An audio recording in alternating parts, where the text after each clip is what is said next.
9월 16일 수요일 하나님 나라를 시작하는 말씀 묵상 시간입니다. 오늘은 젊은 부부 이교구 오순의 김희경 집사님께서 보내주신 사연으로 하나시를 엽니다. 삶의 순간 속에서 가끔 지금 내 주위를 둘러싼 모든 것들이 선물로 느껴지는 순간들이 있습니다. 내 의지와 상관없이 존재하는 바람, 햇빛, 빗방울, 내 주변의 사람들과 그들의 웃음. 그러면 잠시 멈춰서 완벽하게 나를 둘러싸고 있는 그 모든 것들을 주신 하나님을 생각하는 순간이 있습니다. 아마 그런 순간들은 하나님께서 지금 나 좀 생각해 줄래? 하고 말씀하시려고 제게 주시는 순간인 것처럼 느껴집니다. 그러면 그제서야 저는 그렇지, 하나님이 계시지, 나는 아무것도 아니지 라고 생각하게 되고 그제서야 저와 제 삶을 돌아보게 됩니다.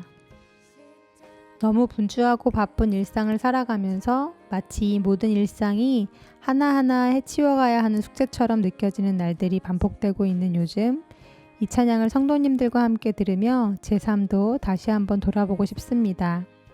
지금 이 순간은 제 앞에 닥친 과제를 제 힘으로 꾸역꾸역 해결해야 하는 시간이 아니라 하나님이 주신 선물로 가득한 순간임을 고백합니다.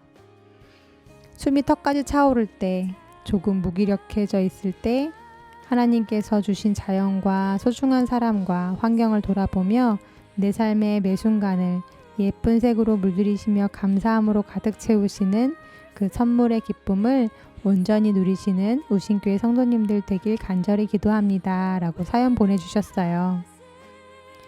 잠시 분주한 출근길, 또 분주한 삶을 잠시 멈추고 집사님께서 추천해 주신 희주일의 삶의 모든 순간이라는 찬양과 또 하나씩 들으시면서 하나님 앞에 머물러 보시는 시간 가지시면 어떨까요? 집사님께서 추천해 주신 찬양 함께 들으신 후에 오늘의 말씀은 희경 집사님의 짝꿍이신 이동균 집사님께서 낭독해 주시겠습니다.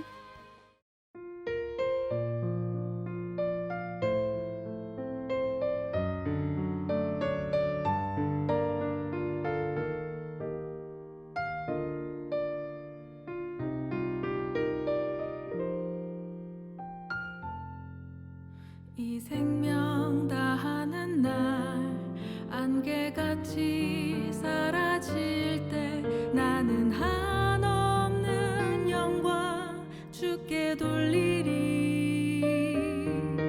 아름다운 만물을 날 위해 지으시고 새로운 날들로 내 삶 가득 채우시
안개같이 사라질 때 나는 한없는 영광 주께 돌리리.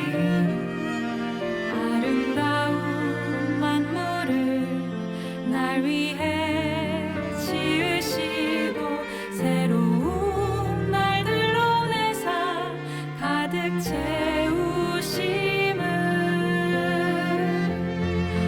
때론 봄처럼 꽃 피우시고 때론 겨울처럼 매서운 날도 때론 뜨거운 감격 속에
창세기 45장 16절에서 28절 말씀입니다.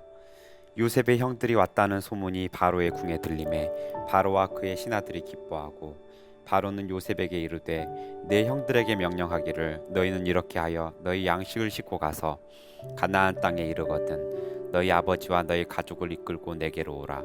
내가 너희에게 애굽의 좋은 땅을 주리니 너희가 나라의 기름진 것을 먹으리라. 이제 명령을 받았으니 이렇게 하라. 너희는 애굽 땅에서 수레를 가져다가 너희 자녀와 아내를 태우고 너희 아버지를 모셔오라.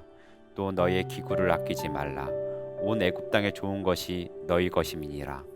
이스라엘의 아들들이 그대로 할세 요셉이 바로의 명령대로 그들에게 수레를 주고 길 양식을 주며 또 그들에게 다 각기 옷 한 벌씩을 주되 베냐민에게는 은 300과 옷 5벌을 주고 그가 또 이와 같이 그 아버지에게 보내되 수나기 10필에 애굽의 아름다운 물품을 실리고 암나기 10필에는 아버지에게 길에서 드릴 곡식과 떡과 양식을 실리고 이에 형들을 돌려보내며 그들에게 이르되 당신들은 길에서 다투지 말라 하였더라. 그들이 애굽에서 올라와 가나안 땅으로 들어가서 아버지 야곱에게 이르러 알리어 이르되 요셉이 지금까지 살아있어 애굽 땅 총리가 되었더이다.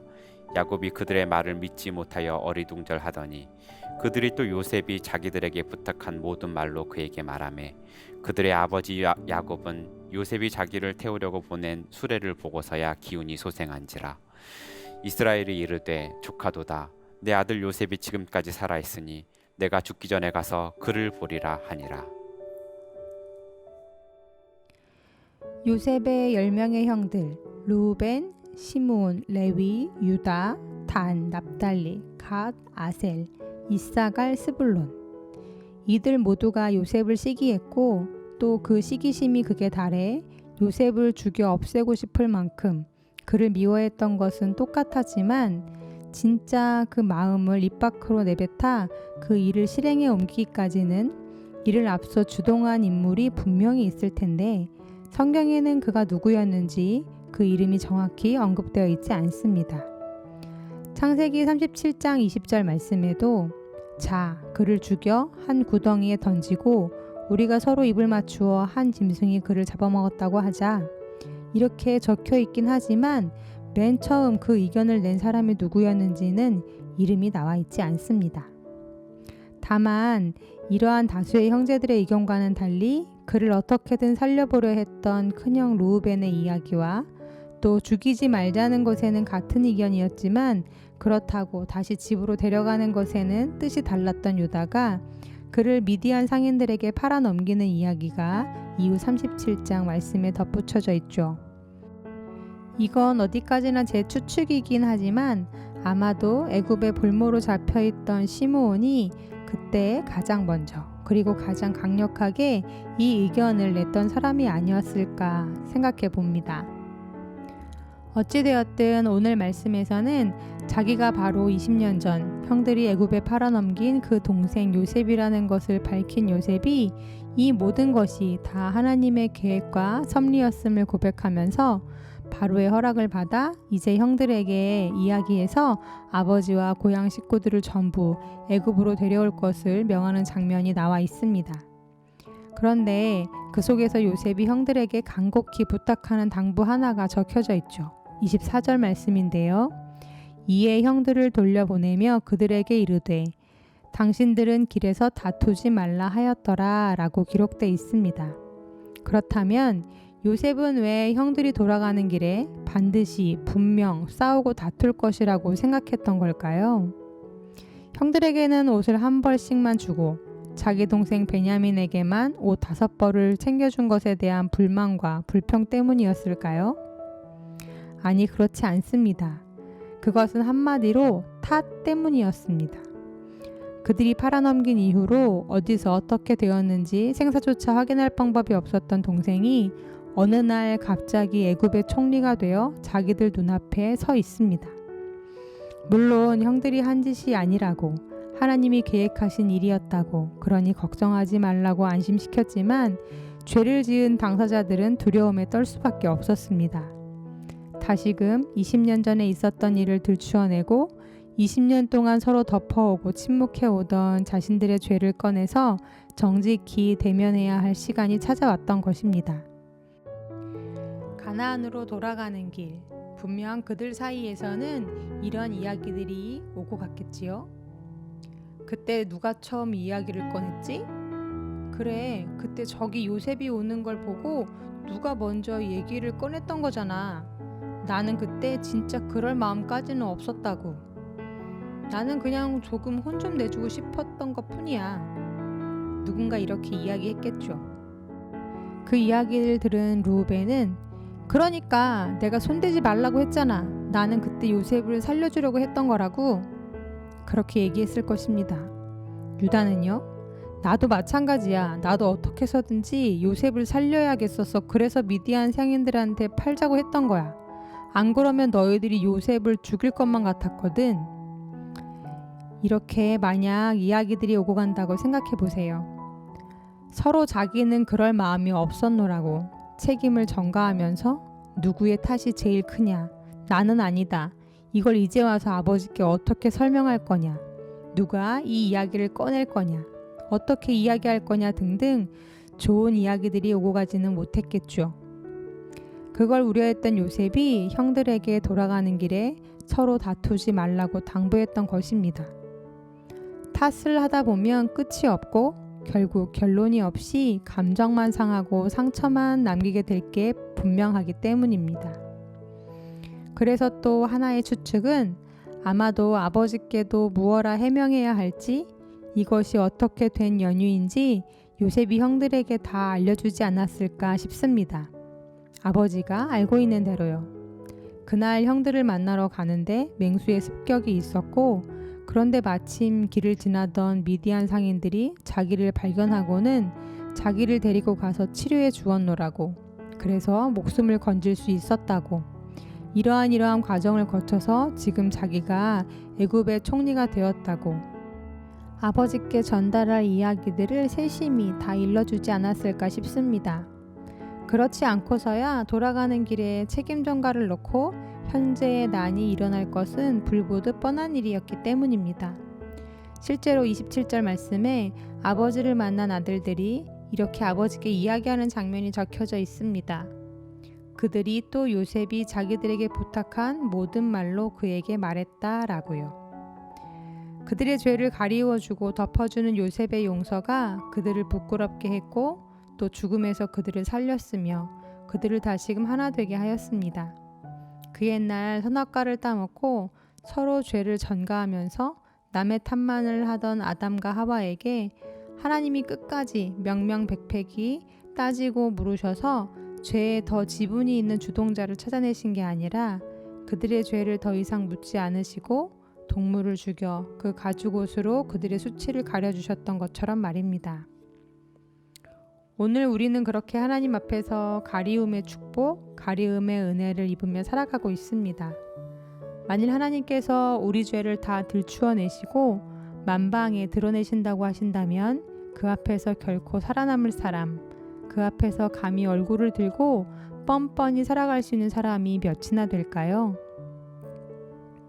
그 요셉의 용서가 형들의 잘못을 덮어주는 사랑이 또 죄로 인해 분열할 수밖에 없는 형제 관계를 하나 되게 하였고 진정한 부끄러움과 뉘우침과 회개를 일으켜서 요셉보다 나이가 더 많았지만 그 앞에서 진정으로 고개를 숙이게 했던 것처럼 악을 악으로 갚지 말고 오히려 악을 선으로 갚으며 오늘도 가리워주고 용납해주는 그 사랑으로 남을 부끄럽게 하는 우리들이 되었으면 좋겠습니다. 오늘도 내 죄를 가리워 주시는 예수님의 은혜를 오늘 또 누군가에게 똑같이 흘려보내는 우리가 되기를 간절히 기도합니다. 아멘. 주신 말씀 기억하며 기도하시겠습니다. 하나님, 주님이 가르쳐 주신 기도를 떠올려 봅니다. 우리가 우리에게 죄 지은 자를 사하여 준 것 같이 우리 죄를 사하여 주시옵고 하나님께 받은 수많은 복들 중 가장 큰 복, 가리움의 복을 오늘도 받고 살아가고 있는 자로 또 주님이 언제나 나를 향해 그러하시는 것처럼 오늘도 내게 잘못한 사람, 내게 실수한 사람, 나를 힘들게 하고 아프게 하는 사람을 가리워주고 덮어주고 용서하며 살 수 있는 힘과 여유를 주시옵소서. 오늘도 나를 덮어주시는 주님, 그래서 오늘도 나를 살아가게 하시는 하나님 감사합니다. 예수님의 이름으로 기도합니다. 아멘.